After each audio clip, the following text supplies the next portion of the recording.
हे सचिन तेंडुलकर यांनी देखील आपला मतदानाचा हक्क बजावलाय. सहकुटुंब त्यांनी मतदानाचा हक्क बजावला असून त्यांनी सगळ्या मुंबईकरांना देखील मतदान करण्याचं आवाहन केलंय. कारण आपले जे ओपिनियन्स आहेत, आपला जो विचार आहे तो येऊन इथे मांडायचा हा एक आपल्याला ही वेळ आहे. तर ती नक्कीच तुम्ही याचा वापर करावा आणि नीट तऱ्हेने वापर करावा.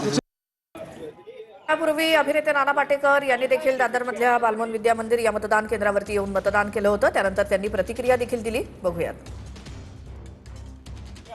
हल्ली पुण्यामध्ये राहतो, पण मी सकाळी 6ला निघालो, आता इथे पोहोचलो, मतदान केलं. मला असं वाटतं मतदान करणं म्हणजे आपल्या अस्तित्वाची खूण आहे आणि ते जाणीवपूर्वक सगळ्यांनी करायला हवं. तुम्हाला जो कोणी उमेदवार योग्य वाटत असेल त्याला तुम्ही करा, पण जाणीवपूर्वक घराच्या बाहेर पडा. ही सुटी म्हणून घरामध्ये राहू नका. कृपया बाहेर पडा आणि मतदान करा.